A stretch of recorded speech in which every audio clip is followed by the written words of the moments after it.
말씀입니다. 저와 한 구절씩 교독하시고 30절 말씀은 함께 읽겠습니다. 사도행전 11장 19절 말씀부터 30절까지 교독하겠습니다. 19절.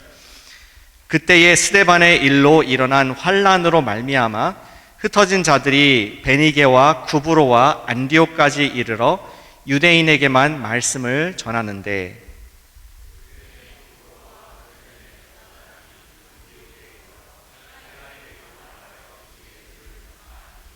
주의 손이 그들과 함께 하심에 수많은 사람들이 믿고 주께 돌아오더라.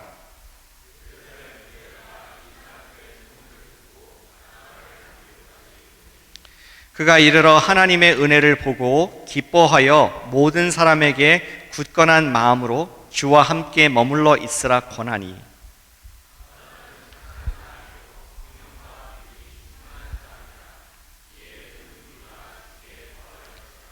바나바가 사울을 찾으러 다소에 가서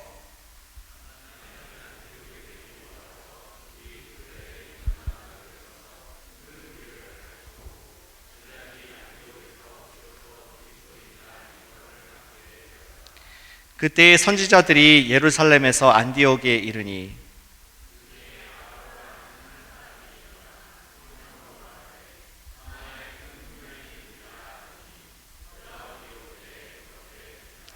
제자들이 각각 그 힘대로 유대에 사는 형제들에게 부조를 보내기로 작정하고 이를 실행하여 바나바와 사울의 손에 장로들에게 보내니라. 아멘. 목사님 올라오실 때 크게 우리 환영하는 박수로 맞이하겠습니다.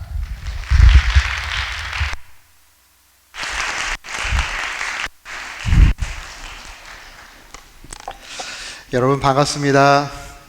살아계신 하나님을 찬양합니다. 코너스톤 교회는 저하고 이렇게 관계가 많은 것 같아요. 좀 전에 우리 박 목사님, 제가 정말 사랑하고 아끼는 후배 목사님이신데요. 우리 박 목사님 이곳에 오셔서 10년 넘게 목회를 이렇게 해오셨고, 또 이 교회를 개척하신 서른 목사님과도 깊은 교분을 갖고 지금도 함께 연락을 하고 있는 친구 목사님 같은 분이십니다. 너무 감사드리고요. 제가 평소에 코너스톤 교회에 대한 이야기를 많이 들었는데 이번에 창립 21주년 이 중요하고 또 기쁜 시간에 말씀으로 함께 교제하게 되어서 참 기쁩니다. 여러분 사랑하고 축복합니다. 잠깐 기도하겠습니다. 살아계신 아버지 하나님 감사합니다. 하나님께서 사랑하시는 귀한 교회 창립 21주년을 맞으며 우리 하나님께 감사의 예배와 또 부흥회를 갖습니다. 이 귀한 교회에 부족한 종을 보내주시고 말씀 안에 교제케 하셔서 감사합니다.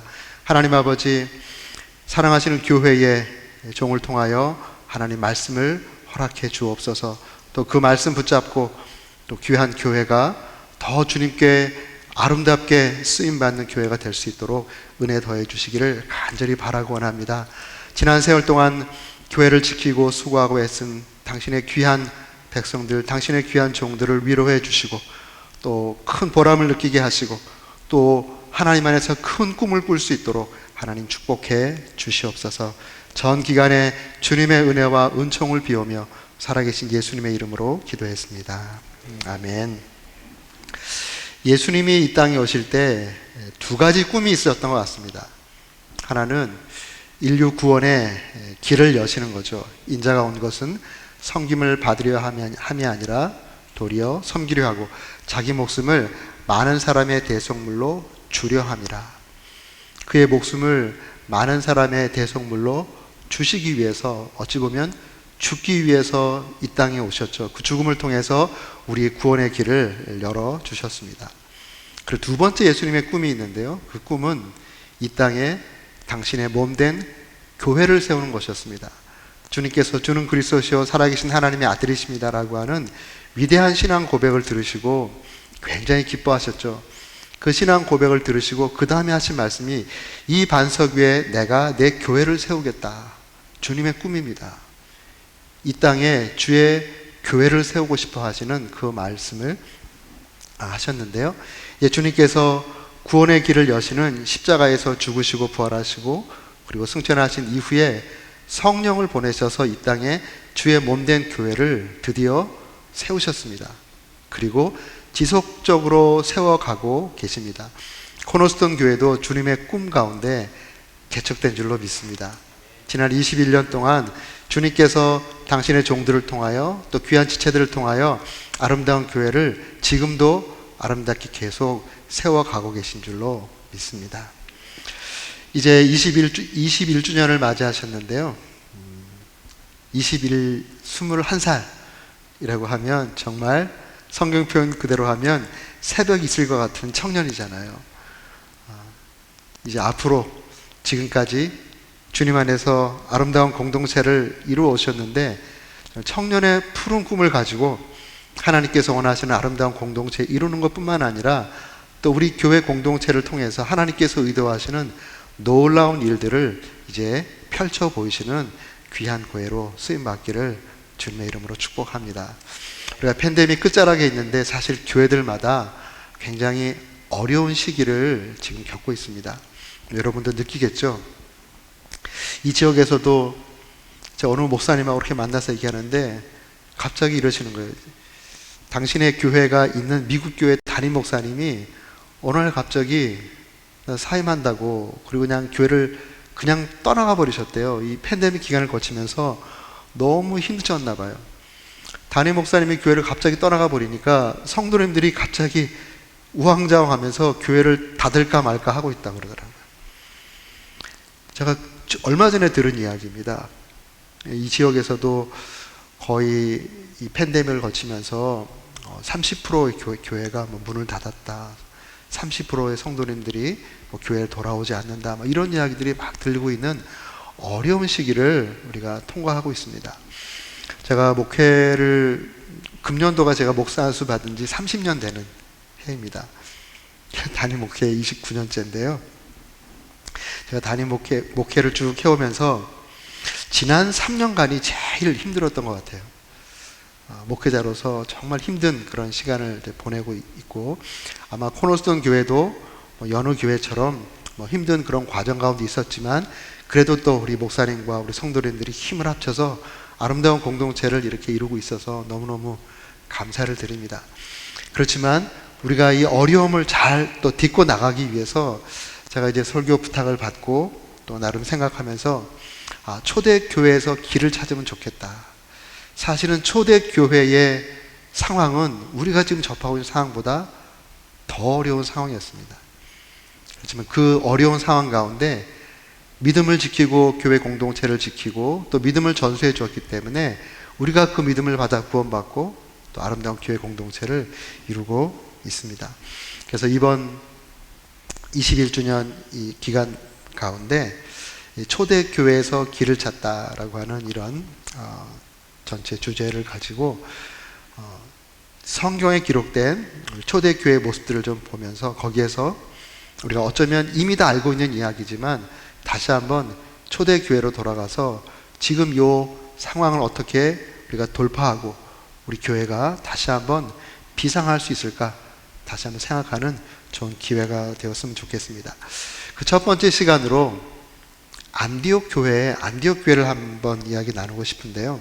안디옥 교회는 이 복음이 세계화되는 전초 기지가 되는 귀한 교회였습니다. 디아스포라 유대인들에 의해서 개척된 이 교회가 안디옥이라고 하는 헬라 도시 가운데 존재하면서 이 복음이 전 세계까지 흘러가는데 전초 기지가 되는 그런 교회로 쓰임받게 되었습니다. 지금 코너스톤 교회가 우리 역시 다 지금 디아스포라가 됐죠. 좀 전에 소개해 주셨는데 제가 이제 89년도에 이제 신학교 MDiv 과정 들어가서 1년 반 한국에서 공부하고 그 다음에 이제 목사님 나오신 사우스 웨스턴으로 유학을 왔습니다. 유학을 와서 공부하면서 목회하다가 다시 한국으로 돌아가서 21년 사역하고 다시 이제 미국으로 돌아오게 됐는데요. 하나님께서 저를 미국에 보내시면서 디아스포라 코리안들에 대한 그러한 사명을 주시고 저를 보내주셨어요. 그래서 그 사명 붙잡고 와서 지금 이제 말씀을 나누게 되는데요. 저도 이제 디아스포라 코리안이 되었고 여러분들도 디아스포라 코리안이죠. 우리 코너스톤 교회가 디아스포라 코리안 철치입니다. 그런 의미에서 안디옥 교회가 우리에게 굉장히 좋은 그런 모델이 될 수 있다 이렇게 생각하면서 안디옥 교회를 먼저 한번 살펴보기를 원합니다. 안디옥 교회를 이해하기 위해서는 안디옥이라는 도시가 어떤 도시인가라는 것을 우리가 조금 이해할 필요가 있는데요. 지금 안타깝게 그 튀르키예하고 시리아 북쪽의 지진으로 좀 대재앙을 맞았잖아요. 그 중에 안타키아라고 하는 그 도시에 지금 한국의 구조대가 안타키아에 들어가 있거든요. 안타키아에 들어가서 지금 거기서 구조 활동을 하고 있는데 그 안타키아가 바로 안디옥입니다. 제가 1년 반 전에 안디옥을 이제 갔다 왔는데요.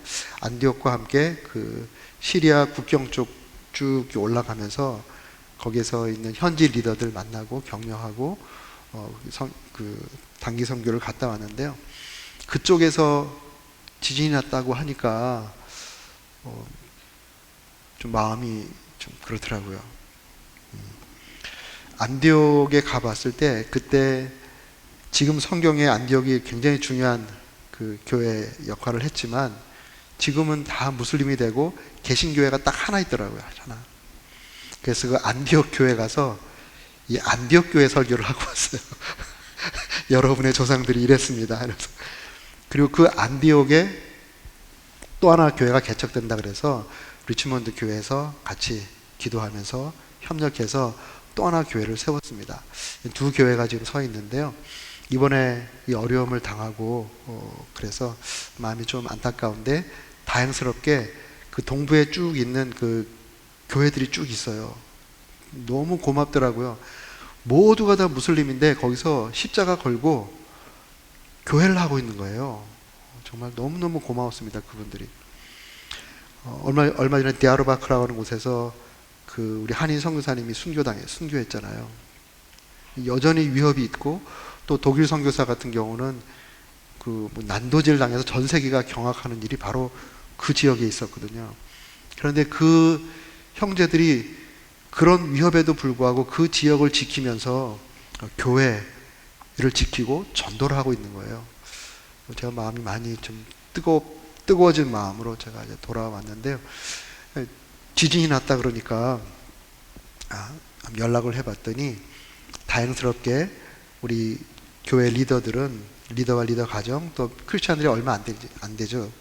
그 크리스찬들은 다행스럽게 현재까지는 사망한 분이 한 분도 안 계시다 이런 소식을 들어 너무 감사하고 또 그분들이 이 기회에 그 지역을 주님의 사랑으로 섬기려고 이제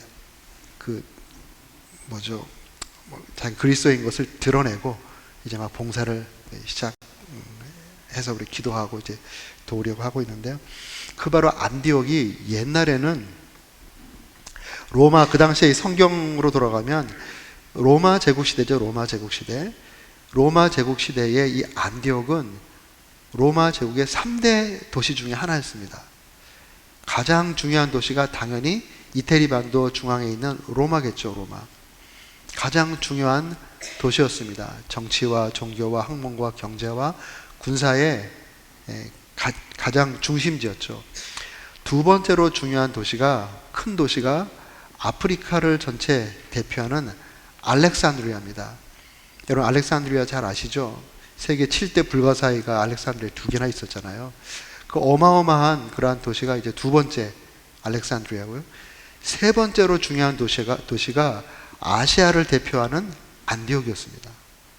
우리가 성경에서 에베소도 중요한 도시입니다. 그렇지만 그 당시 로마 제국에서 안디옥이 아시아를 대표하는 세 번째로 큰 도시였어요. 그 말씀은 로마의 각종 문화와 로마의 건축과 학문과 종교와 그리고 부가 쌓여 있었던 곳이죠.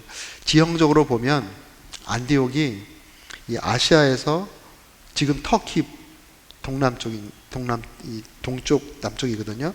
이 아시아에서 터키를 거쳐 유럽으로 갈 때 관문 도시입니다. 이 아시아하고 터키 이쪽에 큰 산맥이 있어요. 산맥이 있어서 해안 안디옥을 거쳐가는 길하고 그리고 저 북쪽으로 올라가는 해안길하고 산맥을 넘어가는 길이 하나 있습니다. 바울이 전도할 때 바로 이 안디옥을 통해서 이제 전도에 가고 이제 그랬었는데요. 그 길이 해변가에 그 길밖에 없었기 때문에 안디옥을 거쳐갈 수밖에 없었습니다. 그러니 자연스럽게 교통의 요지이고 동과 서의 문명이 만나고 그리고 자연 경관이 굉장히 좋았다. 날씨가 지중해 날씨가 너무 좋고 그랬기 때문에 그곳에 화려한 로마식 건물과 또 길이 잘 닦여지고 그리고 전 세계에서 지금도 가장 큰 모자이크 박물관이 지금 안타키아 안디옥이 있습니다. 제가 가서 보니까 그 로마 모자이크 있잖아요. 로만 모자이크. 그 모자이크가 땅에 이렇게 막 시래믹으로 이렇게 해놓은 그런 것들이 엄청 많이 그 유물이 있더라고요. 어떤 곳은 그 유물을 바탕으로 해서 그 위에 그 호텔을 졌어요. 호텔. 제가 거기서 묵었는데요. 최근에 만들어진 호텔이라고 그러더라고요. 호텔 오픈하자마자 팬데믹 터져가지고 도산할 뻔했는데 다행스럽게 영국 자본으로 지어서 영국이 그것을 끝까지 살려내고 있다고 하더라고요. 근데 그 호텔 이름이 뮤지엄 호텔이에요. 호텔에 가서 보니까 밑에가 다 그 로마 그 유적이에요. 유적. 로마 문명. 그렇게 안디옥이 굉장히 발달한 곳입니다. 그래서 성서 고고학자 제임스 켈조우라고 하는 이분이 이제 사도 바울의 발자취를 따라서라는 책을 통해 성서 고고학 중요한 곳들을 찾아가면서 발굴도 하고 자료를 수집해서 책을 써낸 것이 있어요. 그 책에 보면 안디옥에 대해서 이렇게 설명을 쭉 하면서 그래도 실감이 안 날까 싶어서 마지막에 뭐라고 했냐면 로마 시대의 안디옥은 지금 우리 시대의 뉴욕과 같은 곳이다 이렇게 표현을 해놨습니다. 그런 아주 문명이 발달한 곳이죠. 그곳에 오늘 본문에 보면 19절 말씀에 스데반의 일로 일어난 환란으로 말미암아 흩어진 자들이 베니게와 구브로와 안디옥까지 이르러 유대인에게 말씀을 전하는데 그들이 안디옥까지 흩어져 왔습니다. 스데반이 순교당하는 일로 사람들이 흩어져 도망쳐 오게 된 것이죠. 도망쳐 오다 보니까 어디까지 왔냐면 지금 터키 동남부 쪽에 있는 안디옥까지 오게 됐다는 것입니다. 그 안디옥은 좀 전에 말씀드린 것처럼 로마의 3대 도시, 굉장히 발달한 문명이 발달하고 부가 있는 그곳에 온 것이죠. 근데 그곳에 왔는데 유대인에게만 말씀을 전하고 또 뒤에 20절에 보면 안디옥에 이르러 헬라인에게도 말하여 주 예수를 전파하니 이 안디옥이라는 도시에 이르러서 그들이 예수님을 전파했다. 주 예수를 전파했다. 이것이 Jesus is Lord. 예수가 주시다라고 하는 이 복음을 전파했다는 것입니다. 이것이 그냥 성경에 두 줄밖에 안 돼 있으니까 굉장히 쉬운 것 같지만 이것은 굉장히 따져보면 쉽지 않은 그러한 내용이었습니다. 사람이 환경이 바뀌면 생각과 삶의 메시지가 많이 바뀝니다. 예를 들어 우리 이민 1세대 분들이 한국에 굉장히 옛날에 어렵게 살던 그곳을 떠나서 처음에 하와이 오고 만약에 한 50년대 60년대쯤에 뉴욕에 왔다고 생각해 보세요. 아마 별천지를 봤다 생각할 것입니다. 눈이 휘둥겨지겠죠. 아니 저 사람들은 어떤 사람들이 저렇게 고층 빌딩에 살고 저렇게 좋은 옷을 입고 저렇게 좋은 차를 타고 저렇게 부유하게 사나 이런 걸 딱 보면서 엄청난 문화 충격을 받았을 것입니다. 그러면서 나도 저들처럼 저렇게 잘 살아보고 싶다 이런 마음이 들지 않겠어요? 그런데 이 비슷한 상황에 안디옥에 온 초창기 그리스도인들은 그 화려한 로마의 건물과 거리를 맞닥뜨리면서 팔레스타인에서 복음을 전했던 그 복음을 여전히 거기 와서도 복음을 전하는 것입니다. 그의 입에 메시지가 바뀌지 않은 것이죠. 예수님이 주시다라고 하는 이 메시지가 상황이 바뀌었는데 전혀 변하지 않았다는 것입니다. 그리고 사실 이 메시지는 너무너무 위험천만한 메시지였어요. 당시는 로마 제국이죠. 로마 제국은 황제 숭배 사상이 있습니다. 이 큐리오스라고 하는 이 큐리오스라는 단어는 케이사르, 시저한테만 쓸 수 있는 단어예요. 황제가 주시다, 황제가 주권자다 이런 말이잖아요. 황제가 역사의 주권자고 이 제국 안에 모든 사람들은 황제의 권위 아래 있는 그러한 사람들이고 황제를 숭배하게 하는 이런 문화, 이런 종교 문화 가운데 이 그리스도인들이 와서 그게 아니다. 황제가 주가 아니라 예수가 주다라고 지금 복음을 전하고 있는 것입니다. 이게 얼마나 위험천만한 일인가요? 로마는 여러 지역과 여러 문화와 여러 종교권을 다 통치하고 있었기 때문에 그들이 썼던 전략은 포용정책입니다. 포용정책. 그들의 문화를 다 포용해 주는 거예요. 그들의 종교를 다 포용해 주는 것입니다. 단, 세금을 잘 내는 것. 두 번째, 황제에게 저항하지 않는 것. 이 두 가지 조건만 맞으면 모든 것을 다 포용해 줬어요. 그런데 그 포용 정책 아래서 한 부류의 사람들만 죽도록 핍박을 받았습니다. 누구들이죠? 누가 핍박을 받았나요? 그리스도인들입니다. 왜냐하면 황제가 주가 아니고 예수가 주다라고 하는 이 복음을 증거했기 때문에, 이것을 믿고 있었기 때문에 그들이 죽도록 핍박을 받은 것입니다. 만약에 지금 정말 우리 교회와 우리 신앙을 약화시키고 있는 기복신앙적인 그러한 복음을 전했다면, 너희 열심히 신앙생활해서 복받는 거, 이런 복음을 전했다면 그들은 전혀 핍박받지 않았습니다.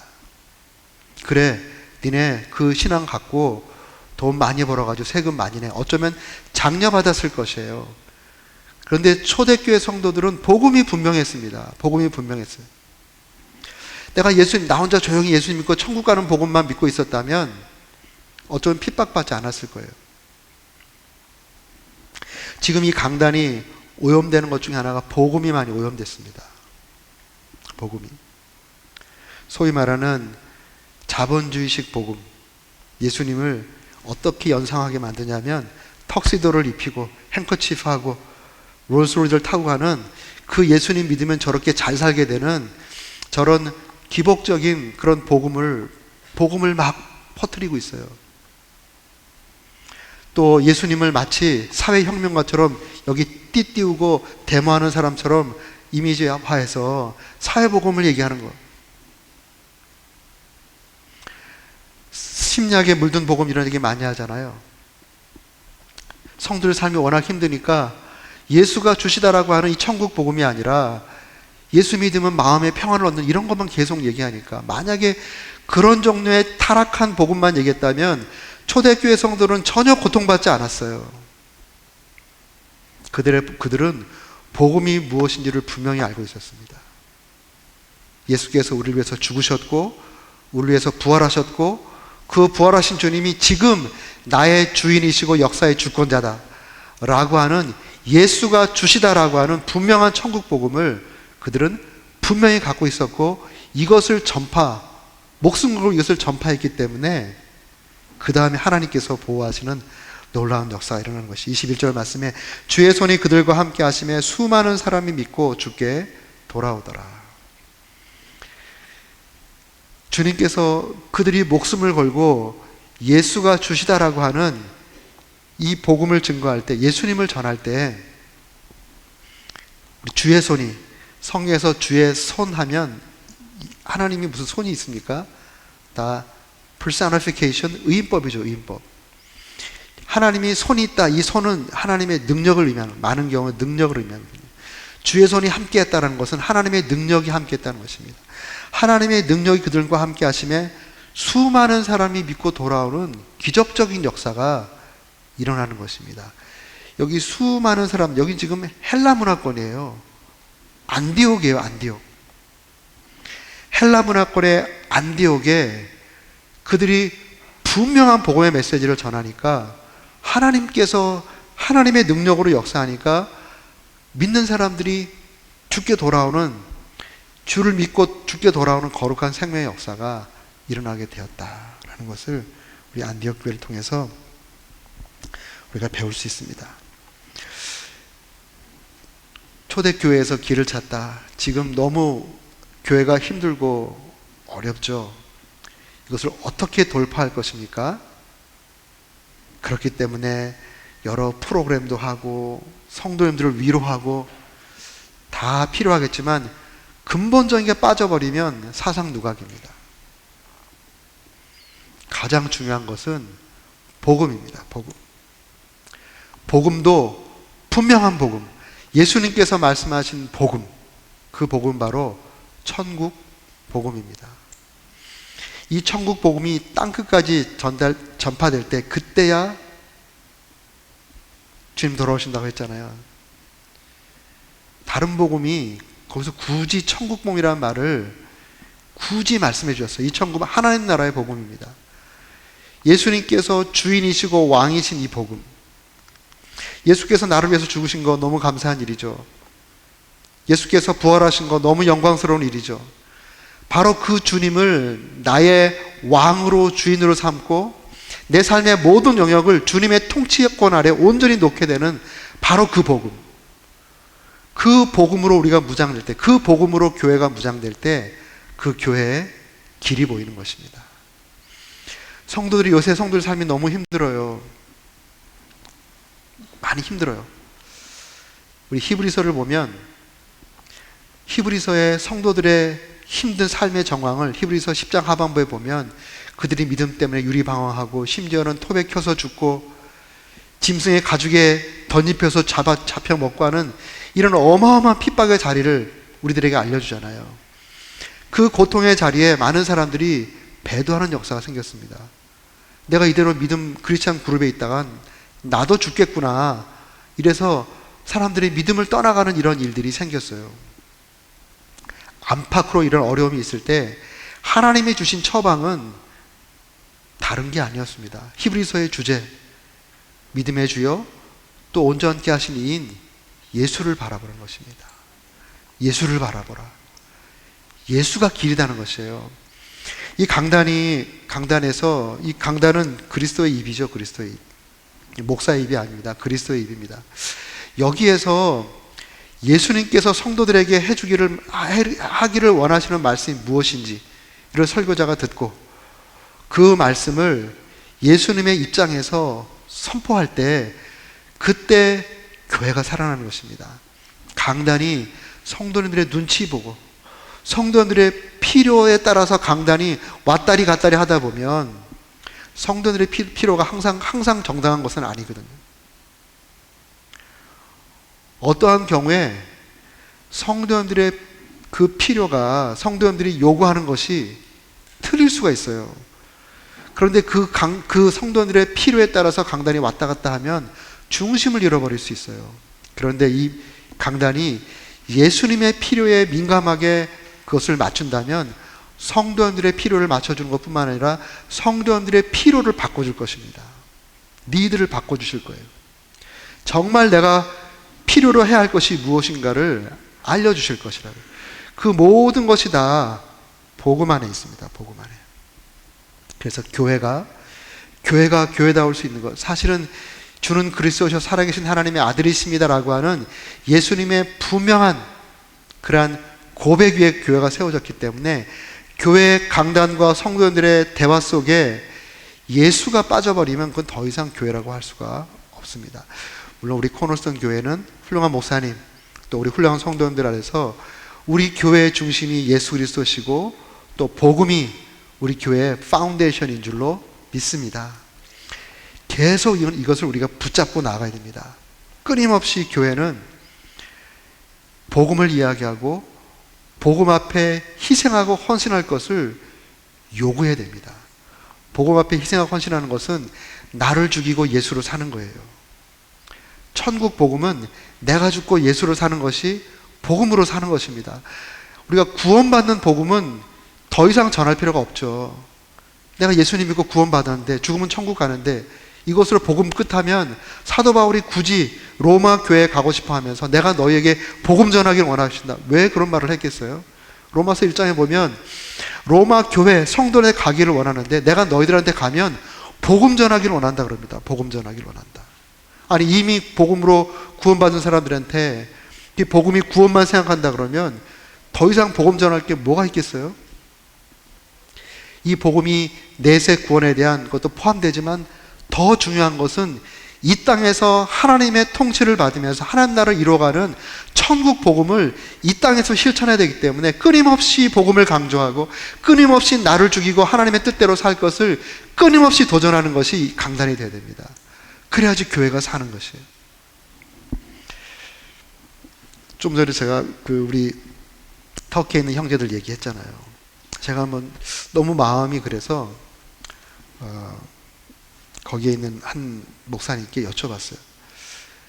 뭐 얘기하다 보니까 자꾸 위협을 받는데요. 근데 자기가 위협받는 거는 괜찮은데 어느 날 너 딸 둘 있는데 그 딸 둘도 제가 밥 사주면서 같이 이렇게 시간을 보냈는데 그 딸 얘기를 합니다.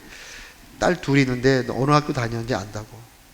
이렇게 협박 메시지가 오는 거예요. 그 딸을 납치할지 그 딸을 어떻게 할지 그런 위험 속에 있는 거예요. 저 같으면 막 살 떨려서 못 살겠더라고요. 그런데 그럼에도 불구하고 거기서 교회를 지키고 또 교회를 찾아오는 사람들에게 복음을 전하고 성경책을 나눠준대요. 이 무슬림들 가운데 이 무슬림 신앙에 대해서 회의를 가진 사람들이 많답니다. 근데 겉으로 드러낼 수가 없대요. 그런데 혼자 길을 가다가 어디 길 가는 것처럼 하다가 사람들 없으면 슬쩍 교회로 들어온다는 거예요. 들어와서 성경을 달라, 성경. 그래서 성경을 가지고 가다든지 아니면 아무도 없을 때 성경에 대해서 얘기를 하고 가는 사람들이 많대요. 1년에 몇백 명의 교회를 찾아오는 자기가 어떻게 여기를 떠나겠냐는 거예요. 그러면서 이런 얘기를 합니다. Jesus paid the price. 예수님이 대가를 지불했다. His disciples paid the price. So I paid the price. Even my life. 이러더라고요. 제가 그 말을 잊을 수가 없습니다. 우리 너무나도 편한 환경에 살고 있는 우리들이 가끔 가다가 복음의 야성을 너무나도 잃어버렸어요. 교회가 이 복음으로 도전하는 거에 너무 이렇게 힘을 잃어버려가지고 교회가 이렇게 좀 뭐라 그럴까요? 병들어간다 그럴까요? 세속화된다 그럴까? 이건 제 말이 아니라 레널드 스위드라고 하는 뚜르 대학교의 그 교회 미래학자가 있어요. 지금 은퇴해가지고 노스다코단가 거기서 계시는데요. 그분이 교회 미래학자로 교회가 나갈 길을 제시해주는 분입니다. 현대 교회가 앞으로 나갈 길을 제시하기 위해서 진단을 해야 되겠죠. 처방을 하려면 진단을 해야 되겠죠. 그래서 미국의 많은 교회들 그가 순례해보고 한국에도 여러 번 왔어요. 한국에도 와보고 또 여러 현대 교회들을 찾아가 보면서 이분이 진단을 했는데 그분의 진단은 이겁니다. 현대 교회와 현대 성도들이 중병을 앓고 있다 이렇게 표현했습니다. 중병을 앓고 있다. 병명까지 얘기했어요. 병명이 뭐냐면 JDD입니다. JDD. Jesus Deficit Disorder. 예수 결핍증이라고 하는 중병을 앓고 있다. 크리스찬이라고 하는데 대화를 들어보면 예수 이야기를 별로 하지 않는 거예요. 아니 교회가 그리스도의 몸이라고 하는데 강단에서 예수님과 그의 복음에 대한 얘기보다는 어떻게 하면 행복한 가정을 이룰 것인가, 미국 교회 특별히 어떻게 하면 파이낸셜 프리덤을 가질 수 있을까, 뭐 이런 것들, 어떻게 하면 좋은 리더십을 가질 수, 이거 다 복음을 밑둥을 해서 나중에 하나님께서 덤으로 주시는 복들이죠. 그런데 정작 예수 그리스도와 복음에 대해서는 말하지 않고 겉가지들만 치고 있으니까 이런 메시지를 늘 듣는 성도들이 병들어 간다는 거죠. 병들어 가는. 현대 교회가 병들어 간다는 거예요. 예수 결핍증에 걸리니까 세속화되는 것이죠. 세속화. 우리는 세속 가운데 살고 있기 때문에 끊임없이 세속화의 바이러스가 들어옵니다. 그런데 예수의 농도가 높으면, 면역력이 높으면 예수는 결국 교회의 면역력입니다. 예수 지수는 결국 교회의 면역력, 개인 신앙의 면역력이에요. 이것이 높으면 세속화의 바이러스가 들어왔을 때 넉넉히 병 걸리지 않고 그냥 이겨버리죠. 그렇지만 면역력이 떨어지면 조그만 바이러스에도 병 걸리지 않습니까? 우리 몸에 암을 유발시키고 있는 암 인자가 적게는 하루에 5개, 많게는 수백 가지가 우리 몸속에서 발현이 된다고 합니다. 그러나 모든 사람이 암 걸리는 건 아니잖아요. 왜냐하면 면역력이 있기 때문에 그래요. 교회와 성도가 예수 그리스도로 충만하면 예수 그리스도와 그의 복음, 특별히 내가 죽고 예수로 사는 내 삶의 전 영역을 예수님이 왕으로 통치하는 이 복음으로 무장되어 있으면 세속화되지 않겠죠. 그런데 그런 것이 점점 예수 지수와 복음 지수가 내려가면 쉽게 병들다. 그래서 그분이 Jesus Declaration Movement를 시작했어요. 책도 있어요. 예수혁명, 예수 선언운동이라고 하는 책까지 내셨어요. 그래서 이 강단에서 예수님, 그의 복음, 이것을 좀 더 선언했으면 좋겠다. 예수 선언 운동을 좀 일으키면 좋겠다. 저는 그 말에 100% 공감합니다. 지금같이 어려운 때에 문제가 어려울수록 기본기로 풀잖아요. 기본기로 푸는 것입니다. 문제가 어려울수록 기본부터 푸는 거예요. 기본기. 지금 교회가 어려워지고 우리 삶이 어려워지고 그리스도 안에 믿음을 지키기 어려운 이러한 시대 가운데 우리가 다시 기본기로 돌아갈 때 바로 예수님과 그의 복음입니다. 예수와 그의 복음으로 우리가 다시 한번 무장하는 귀한 교회 될 수 있기를 주의 이름으로 축원합니다. 예수님께서 나를 위해서 그의 목숨을 지불하셨고 주의 제자들이 그 목숨을 지불했다면 이제 우리가 목숨을 지불할 차례입니다. 제가 예수님께서 나를 죽으셨다는 이 사실을 늘 잊어버리지 않기 위해서 제 컴퓨터 모니터에 가면 제가 이렇게 포스트에 써가지고 날마다 보는 게 있습니다. Jesus died for you. Now it's your turn for him. 이거를 늘 써놓고 보고 있습니다. 제가 그렇게 주님께서 원하시는 만큼 늘 부족해서 죄송한데요. 그런 마음으로 살려고 노력합니다. 우리 귀한 교회, 우리 귀한 성도님들 다시 한번 이 밤에 우리가 창립 21주년을 맞으면서 또 새롭게 뉴 비기닝 한다 이런 마음으로 시작할 때 내가 예수님과 예수 복음에 내 생애를 걸겠다, 내 목숨을 걸겠다 라고 하는 이 다짐으로 새 출발이 있기를 주의 이름으로 축원합니다. 아멘. 두 번째로 이 안디옥 교회 그들의 삶의 메시지, 주는 그리스도시다라는 삶의 메시지가 바뀌지 않았던 이런 모습이 있고요. 두 번째 보면 22절부터 25절까지의 그 이야기는 안디옥에 교회가 생겼다고 예루살렘 모 교회에서 들은 겁니다. 당시 예루살렘 모 교회는 야고보가 지도자로 있었죠. 야고보는 예수님의 친동생입니다. 야고보와 몇몇 그 리더들은 남아있고 다른 사람은 다 흩어져가지고 이제 복음을 전하게 되었는데요. 예루살렘 교회가 안디옥에 교회가 생겼다는 소식을 들은 거예요. 듣고서 바나바를 파송합니다. 바나바를 파송해요. 바나바가 와서 보니까 24절 말씀 바나바를 이제 보내는데요. 바나바는 착한 사람이요 성령과 믿음이 충만한 사람이라. 그 사람을 보냅니다. 바나바가 이르러 13절 말씀에 하나님의 은혜를 보고 기뻐한 모든 사람에게 굳건한 마음으로 주와 함께 머물러 있어라 권하니. 바나바가 왔어요. 와서 지금 안디옥 교회 공동체를 이루고 있는 그 사람들에게 와서 권했다라는 것은 요새 표현으로 하면 와서 설교했다는 얘기입니다. 설교했다. 그리고 뒷이야기 보면 그 교회를 리드하는 탑 리더가 됩니다. 여러분 이게 쉬운 것 같지만 사실은 쉬운 일이 아닙니다. 지금 교회 공동체가 세워지기까지 앞에서 말씀드린 것처럼 자기 목숨을 걸고 복음을 전한 사람들이 있을 거 아니에요? 와서 자기 목숨을 걸고 복음을 전하고 그 복음을 받아들인 사람들도 있고 그 복음을 전한 리더들이 있습니다.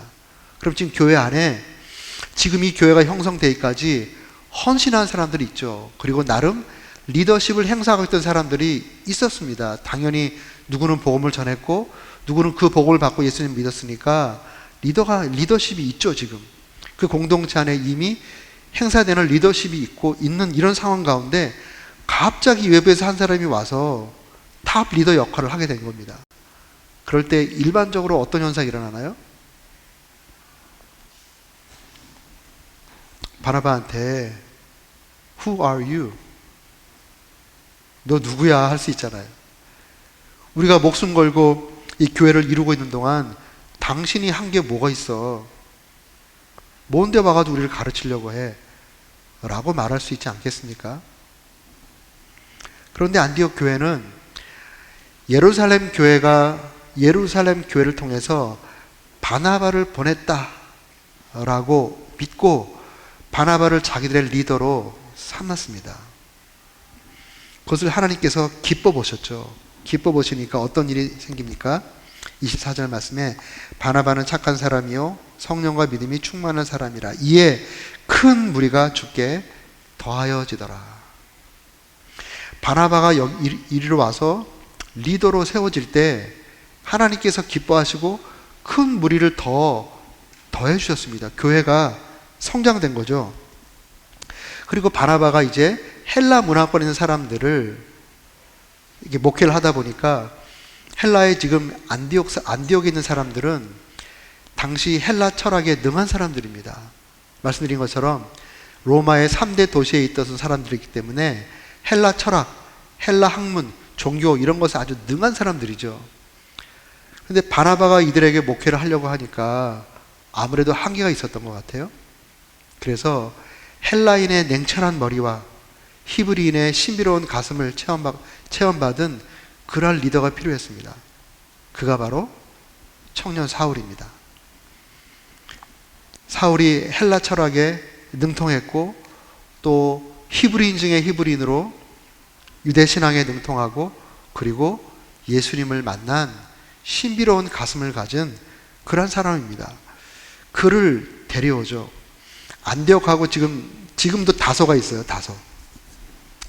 사도행전 9장에 보면 바울이 부활하신 예수님 만나고 전도하다가 이제 도망가가지고 이제 다소 고향에 가 있는 상황이잖아요. 안디옥에서 다소까지 꽤 먼 거리입니다. 지금도 다소 타르소스 있어요. 다소에 가면 사울의 운물이라고 하는 그런 스팟들이 있습니다. 그 안디옥에서 다소까지 가서 사울을 데리고 안디옥 공동체로 옵니다. 사울을 데리고 와서 이 사울에게 바나바와 사울에게 1년 동안 가르침을 받습니다.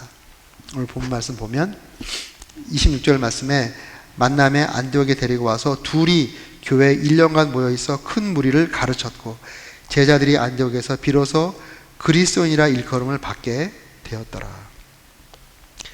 바나바가 지도자로 부상하게 되었고요. 또 사울이라는 청년이 이곳에 와서 제자들 제자 양육을 하면서 앞으로 하나님께서 쓰실 수 있는 일대 기독교 역사상 일대 해외 선교사로 준비가 되는 것이었습니다. 여기 안디옥 교회는 전혀 그런 것에 대해서 몰랐죠.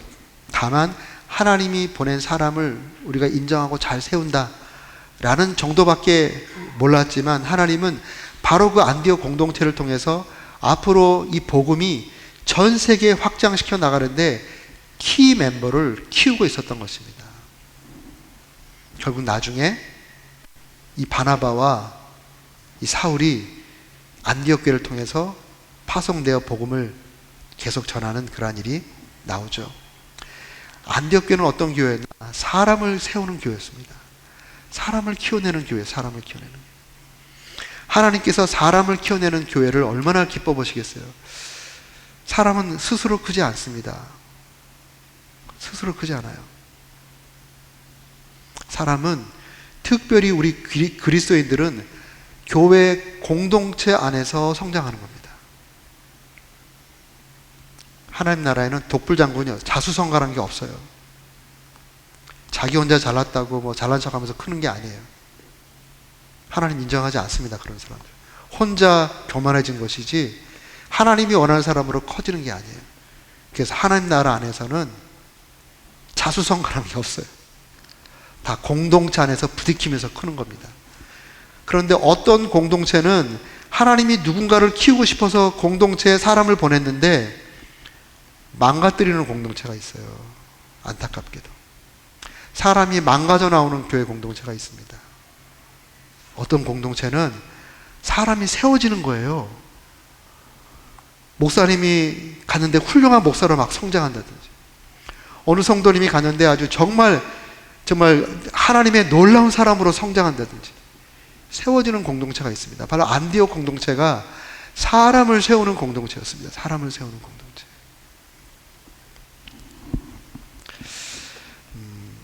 사람도 마찬가지예요. 사람을 죽이는 사람이 있고 사람을 세우는 사람이 있어요. 여러분 지금 바삭 생활하지 않습니까? 어떤 사람하고 관계하면 사람이 죽어요. 어떤 사람하고 관계하면 사람이 막 세워져요. 우리 그리스도인들은 사람을 세우는 사람이 되야 됩니다. 그리고 주님의 몸된 교회 공동체는 사람을 키워내는 거예요. 교회 자랑이 뭘까요? 교회 자랑이 건물이 아닙니다. 교회 자랑이 빌딩이 아니고 버짓이 아닙니다. 교회 자랑은 사람이에요. 사람. 또 교회는 사이즈가 자랑이 아니에요. 이거 사람이 많이 모인다고 좋은 교회가 아닙니다. 그냥 군중처럼 많이 모았다가 그냥 후루룩 흩어지는 교회는 사실은 별로 의미가 없어요. 교회 공동체 안에서 정말 그리스도의 제자로 사람이 세워지고 있나 안 있나, 몇 사람이나 세워졌나, 이게 중요한 겁니다. 이게 중요해요.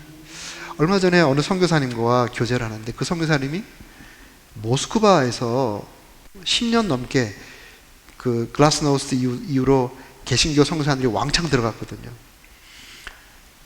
공산주의가 무너지면서 많은 사람들이 공산주의에 실망하고, 또 그 전에 러시아 정교의 기독교적인 그런, 기독교는 아니지만 러시아 정교의 종교적인 그런 바탕이 있기 때문에 개신교가 들어왔을 때 사람들이 구름대같이 몰려들었대요. 구름대같이. 자기가 처음에 갔는데 가서 그냥 교회 한다 깃발만 딱 꽂으면은 감당할 수 없을 정도로 사람들이 막 몰려들더래요. 그러니까 막 한국에 보고하니까 한국에 막 너무 좋아가지고, 아 그럼 빨리 막 예배당 짓고 뭐 하고 해서 막 예배당 크게 짓고 막 어마어마하게 막 자금 끌어다가 막 하고, 사람들이 막 모이니까 너무 신나가지고 막 목회하다가 어느 순간 이제 한 10년 정도 지난 다음에 그들도 이제 나름 자기들의 삶의 자리가 다 잡혀지고 하니까 후루루 빠져나가 버리더래요. 후루루 빠져나가서 예배당만 덩그러니 남았더래요. 이분이 너무 쇼크를 받았습니다. 너무 쇼크를 받고 그 선교지를 떠나셨어요. 그러면서 그가 뼈저린 마음으로 목사님들이나 성도사님들한테 지금 얘기하고 다니는, 자기 아픈 경험을 통해서 이야기하고 다니는 것이, 사람들이 우르르 몰리는 게 이렇게 중요한 게 아니다. 이거 아무것도 아니다. 이거. 자기가 사람들이 막 몰려들 때 막 감당할 수 없을 정도로 하루에 막 어떨 때는 100명, 200명씩 막 추가로 몰려들었대요. 거기에 도취하지 않고 한 명이라도 붙들고 예수 제자를 만드는, 사람을 세우는 훈련에 집중했다면 이 정도 허탈하지는 않았을 거다. 그냥 사람들 많이 모여서 예배드리는 숫자, 여기에 정신이 나가가지고 10년을 낭비하고 그 많은 선교 자원과 시간을 인생을 낭비했다. 가슴을 치고 있어요. 가슴을 치고 있어. 여러분, 교회 사람 많이 모여드는 거 좋은 일입니다. 그렇지만 거기에서 사람을 훈련하여 하나님의 사람으로 세우는 일이 없다면 그거 정말 나중에 어떻게 될지 모를 일입니다.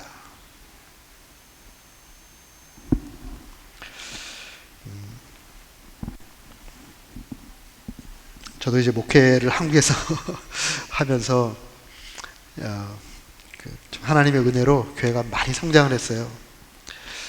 많이 성장하는데 성장하면 할수록 하나님 앞에 더 불안한 거예요. 교회가 제가 교회 목표, 교회 표어가 건강한 교회, 영향력 있는 교회였거든요. 건강한 교회, 영향력 있는 교회. 내적으로 교회 건강을 위해 사역하고 영향력을 끼치는 healthy church and impacting church. 그래서 이 균형을 맞추기 위해서 외부적으로 선교하고 전도하고 또 사회복지하고 뭐 그래서 예산도 50대 50. 또 뭐 저나 우리 교육자들 외부에 사역하는 거 50까지 우리 하도록 이 정도까지 해서 막 해가고 있었는데요. 어느 순간 교회가 막 너무 커지니까 걱정이 되는 거예요. 왜냐하면 가짜들이 너무 많은 거예요. 가짜들이. 교회 안에 가짜가 너무 많은 거예요. 가짜가 많은 만큼 교회는 건강도가 떨어지는 겁니다. 저기 조정민 목사님, 뭐 베이직 처치, 한국의 베이직 처치 조정민, 네네, 아나운서 하셨던 그분이 40몇 살에 처음 교회를 갔대요. 그리고 깜짝 놀랐대요. 왜 깜짝 놀라면 가짜들이 너무 많아가지고. 구름대 같이 큰 교회 사람들이 많이 모였는데 가짜들이 너무 많더라는 거예요. 그런 위기감을 느꼈어요. 그런 위기감. 그래도 늘사랑 교회, 제가 대전에 늘사랑 교회 있어요. 우리 늘사랑 교회는 목장 시스템이 잘 돼 있어서 우리 목자들이 정말 영혼 한 분 한 분 케어하고 복음 체크하고 사람 오면 복음부터 체크하고 그 다음에 훈련하고 뭐 이런 것들 철저히 했음에도 불구하고 그런 걱정이 생기는 거예요. 사람을 잘 세워야 되는데, 사람을 세워야 되는데, 여기 그냥 묶어놔가지고 훈련받을 수 있는 기회를 제가 박탈한다면 하나님 앞에 가서 그 책임을 어찌 감당할까, 이런 생각이 드는 거예요. 그런 생각이 드는 거예요. 다른 교회 가서 훈련 잘 받을 수 있는데 우리 교회 좋은 프로그램으로 사람들 잔뜩 모아가지고 울타리만 쳐가지고 하나님의 사람으로 온전히 변화될 수 있는 그것을 막고 있다면, 사람들마다 이런 게 있어요. 이름난 교회 가서 앉아있으면 자기가 그 교회 수준인 것처럼 착각하는 거예요. 자기가 지구촌 교회 성도면 자기가 이동원 목사님이 목사들의 목사로 아주 훌륭한 목사니까 자기가 이동원 목사님 설교를 듣고 앉아있으면 자기가 아주 훌륭한 성도로 착각하는 거예요. 전혀 그렇지 않습니다. 전혀 그렇지 않아요. 교회는 정말 성도들이 온전한 예수님의 제자가 될 수 있도록 사람을 세우는데 한 명 한 명 세우는 그 일에 정말 집중해야 돼요. 모이는 것도 중요합니다. 뭐 이렇게 사람들 불러 모으는 것도 중요하지만 한 분 한 분들을 잘 세워가는 거예요. 그래서 제가 여기 와서 우리 리치몬드 교회 와서 이제 훈련을 해야 되겠다, 이런 생각에 이제 저희 아내가 이제 훈련을 잘하거든요. 선교단체 출신이라서 제자 양육 훈련을 아주 잘해요. 그래서 우리 아내가 이제 훈련하는 것으로 하고 그 1대1 제자 양육 일기생을 모집한다 라고 했더니 출석 성도의 반이 등록을 한 거예요. 반이. 우리 연세 드신 분들이 꽤 많거든요. 연대 분들은 별로 이제 훈련 잘 받기 힘들어 하시잖아요. 근데 그분들 빼놓고 거의 대부분의 성도가 훈련 받겠다고 하시는 거예요. 아이고, 제가 얼마나 감사했는지요. 그래서 자기가 그 훈련 받고, 우리가 제자가 되는 게 목표가 아닙니다. 예수님이 제자가 되는 게 목표가 아니라 예수님의 제자를 만드는 제자가 목표입니다. 예수님이 우리에게 제자가 되라 이렇게 말씀한 적 있습니까? 제자를 삼으라고 했잖아요. 제자를 삼으라고. 그래서 많은 경우에 성도님들이 자기가 좋은 제자가 되는 것으로 만족해요. 그것은 주님께서 원하시는 모습이 아닙니다. 내가 누군가를 제자로 만드는 제자가 주님께서 원하는 제자예요. 바로 그런 사람들을 만들어내는 것이, 그런 사람들을 막 세워내야지 교회가 교회다울 수 있습니다. 그리고 여기서 리더십을 또 잘 세워주는 거, 그런 교회를 하나님께서 얼마나 기뻐하시겠어요. 저는 제가 쭉 제 목회 여정을 보면서 제가 지금 3번째 교회를 섬기는데요, 2교회 제가 공부하면서 목회했던 오클라호마의 그 교회와 또 제가 전도사로 있다가 이제 목사가 됐는데요. 21년 섬겼던 늘사랑 교회, 지금 리치몬드 교회가 이제 세 번째 교회고 제 마지막 교회가 될 것 같은데요. 지난 두 교회가 너무너무 감사해요. 왜냐하면 저를 키워줬거든요. 저를 공부할 수 있도록 도와줬어요. 제가 박사과정 공부할 때 그 교회에서 목사님 주중에는 공부하세요. 이렇게 저에게 시간을 줬어요. 그래서 공부를 할 수 있었죠. 그 제가 박사 논문을 다 못 쓰고 우리 제 모교회로 이제 담임 목사로 가게 됐는데요. 목회하면서 박사 논문을 쓰려니까 이거 되게 어렵더라고요. 사실 우리 박효세 목사님이 저희 사우스 웨스턴 설교 하기에 제가 첫 번째 박사고 네 번째 박사예요. 한국 계보가 있습니다. 지금 한 몇 명까지 내릴지 모르겠는데요. 하나님께서 이 북가주를 참 사랑하시는 것 같아요. 우리 설교학 박사가 몇 명 없습니다. 특별히 사우스 웨스턴 설교학 박사는 몇 명 없어요. 미국, 한국 다 합쳐서도 몇 명 없고, 그런데 두 명을 이곳에 보낸 걸 보면 이 북가주가 아주 소리가 안 나오네. 쓸데없는 소리 하지 말라 이러니까. 근데 박사 논문을 써야 되는데 너무 어려운 거예요. 쓸 수가 없는 거예요. 그냥 포기할까? 지금 목회 열심히 잘 되고 있으니까 포기할까 그랬는데 성도님들이 결의를 했어요. 목사님이 박사 논문을 마치면 그것이 우리 교회에 도움이 되지 않겠느냐. 잠시 우리가 조금 참으면 되지. 그러면서 사역 시작한 지 2년 반 만에 6개월 논문 안식년을 주셨어요. 그래서 제가 여기 와서 6개월 논문 안식년 동안에 논문을 쓰고 이제 돌아가서 이제 학위를 받게 됐거든요. 그리고 사역하는 동안에 목사님 너무 힘드니까 안식년을 줘야 된다고 1년 안식년 주셨어요. 그래서 1년 안식년 하는 동안에 몸과 마음이 회복되고, 사실 목회하다 보면 많은 부분에 이렇게 이동호 목사님 표현을 빌자면 독이 쌓인다 그래요. 독이. 해독을 해야 된다 그런 표현을 써요. 독이 쌓인다고. 7년 10년 하고 나면 독이 쌓인다고. 이거 풀어내지 않으면 메시지에 독이 묻어나간다는 거예요. 감사하게도 안식년을 주셔서 캘리포니아 와서 안식년을 하면서 우리 애들과 같이 지내면서 애들도 다시 찾고, 애들 완전히 잃어버릴 뻔했어요.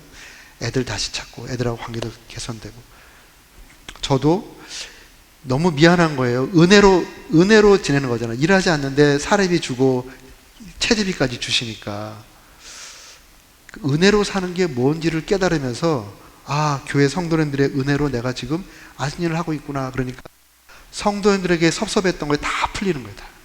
해독이 되는 거예요. 해독이. 그리고 돌아가니까 제가 막 활력이 생기잖아요. 그러니까 교회가 이렇게 쭉 성장하다가 안식년 동안 첫 번째 안식년 때는 플래토였어요. 다행히 줄지 않았습니다. 플래토 하다가 제가 온 다음에 급상승해 버렸어요. 급상승했어요. 교회가 성장이. 그리고 한 7년 되니까 목사님 안식년 또 다녀오세요. 그래서 1년 안식년 또 했어요. 얼바인에 와가지고. 근데 두 번째 안식년 1년 할 때는 교회가 제가 없는 동안에 성장했어요. 숫자적으로 성장하고 재정적으로 성장하고 신기한 일입니다. 그 다음에 안식년에 돌아오니까 몸과 마음이 회복이 됐잖아요. 그 다음에 더 가파른 수직 상승이 이루어져 버렸어요. 제가 그걸 경험하면서 제가 섬겼던 그 교회의 지체들이 너무너무 고마운 거예요. 목회하면서 탈진하지 않고, 그리고 끝까지 달려올 수 있도록. 제가 거의 60이 다 됐는데 새로운 도전을 어떻게 합니까? 지금 가만히 있으면 관성에 따라 그냥 은퇴하고 그럴 텐데, 다시 미국에 와서 더군다나 이 북가주의 영적으로 척박한 땅, 미국에서 가장 목회하기 힘든 이곳을 어떻게 도전할 수 있겠어요? 하나님께서 교회를 통해서 저희 그런 은혜를 베풀어 주셨기 때문에 제가 이런 도전을 할 수 있죠. 또 우리 교회는 엄청난 도전을 받으셨어요. 이러시더라고요. 지난 21년 동안 목사님이 자기 자신을 죽이고 예수로 살고 예수님 말씀이라면 100% 순종하며 살아야 된다. 21년 동안 강조하고 설교하셨는데 목사님이 하나님의 부르심에 따라 이거 다 놔두고 떠나가는 뒷모습이 가장 강력한 설교였습니다. 목사님이 이걸 다 놓고 떠난 걸 보니까 내가 지금 뭘 포기한들 하나도 두렵지 않습니다. 이런 얘기를 하는 거예요. 교회도 복을 받았어요. 교회도 복. 여러분, 교회 가운데 정말 목사님을 세우고 또 우리 중직자들을 인정하고 세우고 새로운 사람들을 세우고 또 일할 수 있는 기회를 주고 막 이러면 교회는 정말 재밌어요. 정말 재밌어요. 그리고 사람들이 커가는 모습을 볼 때 얼마나 기쁩니까? 우리 목자, 우리 셀 리더 하시는 분들, 셀원들이 막 믿음으로 성장하는 걸 보시면 얼마나 기쁘세요? 그렇게 사람들이 많이 세워지는 그러한 우리 코너스톤 교회, 우리 목사님 가정이 정말 또 우리 같이 함께 하시는 우리 교육자 목사님들이 많이 세워지고, 제가 늘선한 교회 지금 한 번 더 생각이 나는데, 제가 39명 목사 안수를 했어요. 39명. 39명이 제가 있는 21년 동안에 목사 안수를 받고 목회지로, 선교지로 26가정 선교사 파송했습니다. 거기에 반 정도가 목사 선교사, 반 정도가 평신도 선교사들이에요. 그분들이 막 지금 전 세계에서 사역하면서 하나님 나라를 확장시켜 나가는데 막 흥분되죠. 흥분돼. 그런 걸 보면 사람들이 막 이렇게 세워지는 그런 무드가 있어요. 무드가 있습니다. 우리 코너스톤 교회가 사람들이 막 세워지고 기쁘게 헌신하고 또 헌신하는 것을 박수치고 같이 책임져주고 하는 이런 놀라운 역사가 충만하기를 주님의 이름으로 축원합니다. 아멘. 그리고 이제 마지막으로 27절부터 30절까지 그 말씀 보면, 선지자가 예루살렘에서 안디옥에 왔습니다. 그리고 갑자기 성령으로 예언의 말을 하는 거예요. 클라우디어스, 글라우디오라고 하는데 세속사에 보면 클라우디어스 황제 있습니다. 로마의 클라우디어스 황제 때 천하의 기근이 들 것이다, 이런 예언을 하는 것이에요. 근데 실제로 로마 역사를 보면 클라우디어스 황제 때 어마어마한 기근이 들었습니다. 이게 지금 그 역사적인 배경을 갖고 있는데요. 예언을 했는데 실제로 그렇게 됐습니다. 그렇게 되니라. 클라우디오스 때에 그렇게 되니라. 성령으로 말하되 천하의 흉년이 들리라 하더니 글라우디오 때에 그렇게 되니라. 실제로 그렇게 되었습니다. 그렇게 되었을 때 제자들이 각각 그 힘대로 유대에 사는 형제들에게 부조를 보내기로 작정하고 이를 실행하여 바나바와 사울의 손으로 장로들에게 보냈다, 이렇게 말합니다. 이 교회가 성령에 아주 민감한 교회였어요. 성령께서 이 선지를 통해서 성령으로 말하는 것을 소홀히 하지 않았습니다. 성령께서 그 선지를 통해 성령으로 말하는 것을 귀담아 듣고 성령에 민감하게 실행했다는 것이죠. 여기에 실행하여, 이건 굉장히 중요합니다. 앞으로 흉년이 들 것이다. 이 흉년이 들 것이라는 것을 왜 말했을까? 왜 미리 성령으로 우리에게 예언적으로 말했을까? 라는 것을 잘 해석해낸 것이죠. 흉년이 들면 도와줘라 라고는 해석을 해낸 것입니다. 성령에 민감하니까 성령의 말씀의 내용과 의도를 파악하게 되는 것이에요. 그리고 그 성령의 도우심으로 의도를 파악하고 아는 것으로 끝나는 것이 아니라, 아는 것은 별로 중요하지 않습니다. 아는 것이 실행까지 나와야 중요한 것이에요. 아는 것은 별로 도움이 되질 않아요. 오히려 알고 실행하지 않으면, 알았는데 왜 실행하지 않았냐, 나중에 책망 듣습니다. 실행하지 않을 바에는 모르는 게 나아요. 모르는 게 나아. 근데 알게 되고 해석하고 실행에 옮겼어요. 성령에 충만한 것. 이거 사실은 쉬운 일이 아닙니다. 사도행전 돌아가 보면 사도행 6장에 초대교회 처음으로 분규가 생깁니다. 분규가 생기죠. 왜 분규가 생깁니까? 부조하는 것 때문에, 구제하는 것 때문에 분규가 생기잖아요. 그때 헬라파 과부들과 히브리파 과부들에게 이제 구제가 가는데, 히브리파 과부들에게는 구제가 잘 가는데 헬라파 과부들에게는 구제가 잘 가지 않는 거예요. 그러니까 히브리파 사람들이, 아니 헬라파 유대인들이 왜 우리 이 헬라파 과부들에게 부조가 잘 가지 않느냐 그러면서 분규가 생겼어요. 그 분규 때문에 안수집사 제도를 만들고 그리고 이제 시스템이 만들어지잖아요. 사실 안디옥 교회를 개척한 사람들은 헬라파 유대인들입니다. 헬라파 유대인들이 주로 이 안디옥 교회의 주된 멤버들이에요. 재정적으로 한번 상처를 입은 사람들입니다. 감정에 상처를 받은 사람들이에요. 이 예루살렘에 있는 히브리파 유대인들에게. 그런데 성령께서 말씀하시니까 자기 감정에 그것을 뛰어넘어서 실행에 옮겼다. 쉬운 것 같지만 쉽지 않습니다. 사람은 사실 굉장히 감정적이거든요. 이성적으로 이렇게 포장을 해서 그렇지 사실은 감정이에요.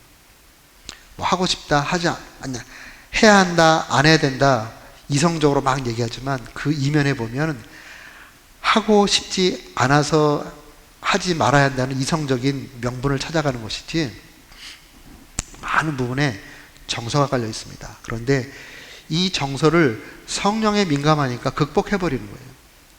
그리고 성령이 원하시는 대로 하는 것입니다. 나중에 보면 13장에 가보면 그 성도들에게 금식하며 예배 드릴 때 성령께서 또 말씀하잖아요. 사울과 바나바를 내가 시킬 일 따로 떼어놓으라. 그러니까 그들이 아주 힘든 상황이었지만 그 성령에 민감하게 그 말씀을 듣고 그 말씀에 순종합니다. 순종하기 위해서 금식하죠. 금식까지 하면서 기도하고 그들을 안수해서 보냅니다.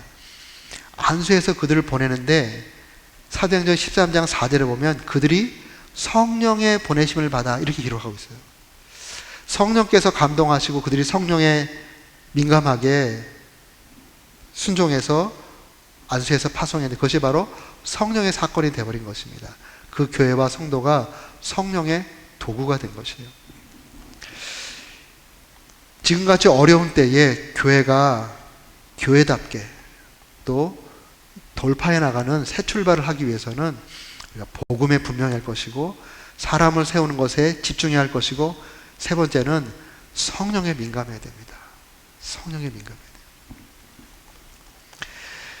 교회는 성령 공동체죠. 성령 공동체입니다. 성령이 임하심으로 교회가 탄생됐잖아요. 그래서 성령, 우리들도 말씀과 성령으로 거듭났잖아요. 우리 그리스도인의 삶 가운데 성령을 빼버리면 굉장히 불구가 됩니다. 불구. 신앙생활에 불구가 돼요. 불구. 저는 침례교 목사가 된 것이 참 감사하고 자랑스럽게 생각합니다. 그런데 딱 한 가지 좀 아쉬운 것이 있었어요. 침례교가 복음을 열심히 전하고 선교 열심히 하고 그리고 또 전 세계 구제도 열심히 하고 그런데 이 성령에 대해서 좀 약해요. 우리 목사님 계실 때 계셨는지 모르겠지만 닥터 다먼이라고 조직신학 교수가 계셨어요. 그분이 조직신학이 여러 분야가 있잖아요. 기독론, 신론 쭉 해야 있는데 그 중에 성령론이 있어요. 다 모든 마다 책을 다 쓰신 분이에요. 근데 그분에게 이제 조직신학을 배우는데 이분이 성령론을 가르치는 첫 번째 시간에 이런 말씀으로 시작하는 거예요. I don't know much about the Holy Spirit. 그러면서 성령론을 가르치시는 거예요. 저는 왜 저런 말씀을 하실까? 성령에 대해서 모른다고 하시면서 어떻게 성령론을 가르치실까? 나중에 알았어요. 성령 체험이 없는 거예요. 성령에 대해서는 책을 썼는데 그 성령에 대한 체험적인 지식이 없는 거예요. 그분은 솔직한 거죠. 그래도 우리 많은 경우 침례교회 문제를 그분이 그대로 고백한 겁니다. 성령에 대해서 말해요. 성령에 대해서 알아요. 지식이 있어요. 근데 성령을 체험해 본 적이 없어요. 성령의 역사를. 근데 지금 이 시대에 우리가 정말 우리 교회가 어떤 돌파구를 찾는다, 길을 찾는다면 우리가 정말 성령을 아는 지식에서 끝나는 것이 아니라 이 기노스코, 체험적인 지식이 필요합니다. 그렇게 될 때 성령 안에 있는 놀라운 은혜가 우리의 삶을 주장할 것이에요. 우리 교회를 성령께서 우리 교회에 처음 우리 교회를 세우신 그 목적에 맞게 우리 교회가 힘있게 나아갈 수 있도록 비전도 제시할 것이고 능력도 부어주실 것을 믿습니다. 그래서 우리 교회 내일 아침에 이제 시간이 많이 갔으니까요. 내일 아침에 성령과 재직에 대해서 좀 말씀을 나누면서 성령에 대한 좀 구체적인 얘기를 나누고 싶은데요. 바라기는 우리 교회가 성령에 대해서 아는 수준이 아니라 성령 체험이 충만한 그런 교회가 될 수 있기를 주님의 이름으로 축복합니다.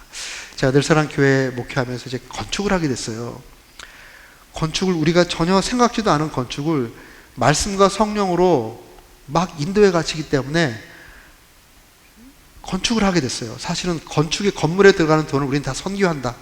그래서 한국에 우리 3,000 몇 개 교회입니다. 우리 침례교회가. 그 중에서 늘사랑 교회가 선교헌금 2번째로 많이 하는 교회였어요. 지구촌 교회가 여의도 침례교회 1등, 늘사랑 교회가 2등, 지구촌 교회가 3등이었어요.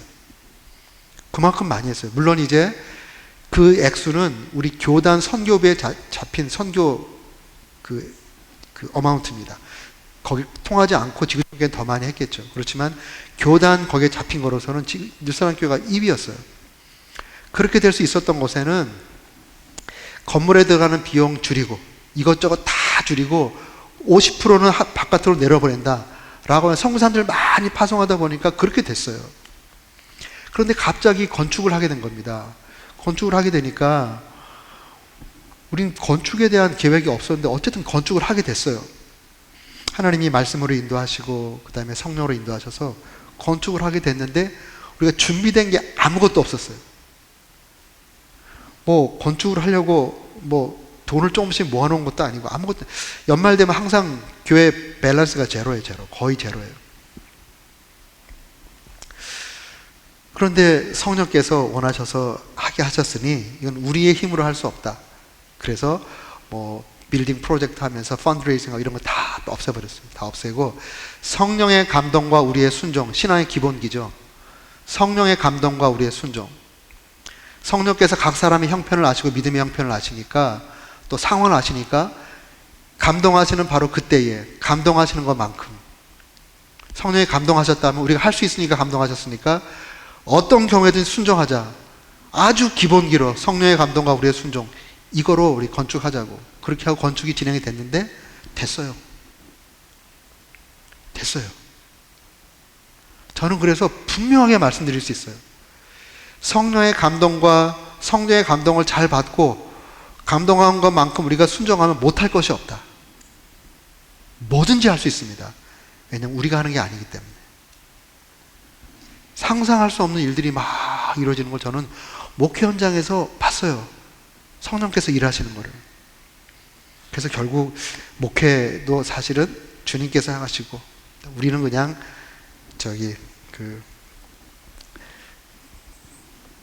그저께 저희 부목사님이 새벽 설교할 때 저희는 바지 사장입니다 그러더라고요. 바지 사장이에요. 바지 사장. 맞아요. 바지 사장입니다. 예수님이 교회의 주인 되시고 성령으로 역사하시면 이루어져요. 이러한 것들로 인해서 어떠한 것도 다 돌파할 수 있습니다. 돌파될 수 있습니다. 그래서 우리 귀한 교회가 지금까지 이 어려운 상황 가운데 아름다운 공동체를 이루어 오셨는데 하나님께서 또 여러분과 여러분 공동체를 통해서 새로운 역사를 이루어 가실 것으로 믿습니다. 그때 성령께서 감동하시는 거 잘 분별하고 성령의 감동이 분명하다면 거기에 운명을 걸고 순종할 때 성령께서 일하시는 것들을 체험받게 될 것입니다.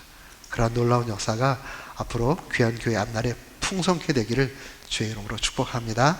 기도하겠습니다. 살아계신 아버지 하나님 감사합니다. 코널스톤 교회 하나님 참으로 사랑하시는 귀한 교회 주님의 이름으로 개척하게 하시고 또 지난 21년 동안 우리 하나님께서 아름답게 인도해 주셔서 감사합니다. 이제 21년 푸르디 푸른 청년의 때를 맞은 귀한 교회가 이번 21년을 계기로 해서 뉴 비기닝 새로운 출발할 수 있도록 축복해 주시고, 이 어려운 상황을 돌파하고 하나님 마음을 시원케 하며 복음을 이 땅과 열방 가운데 선포하며 하나님 나라 확장시키는 그런 위대하고 귀한 교회로 하나님 축복하시고 사용하여 주시옵소서. 우리 귀한 목사님과 우리 귀한 지체들 한 분 한 분 우리 하나님께서 은혜로 장중에 붙잡아 주셔서 그렇게 사용해 주시기를 우리 구주 예수 그리스도 이름으로 기도했습니다. 아멘. 감사합니다.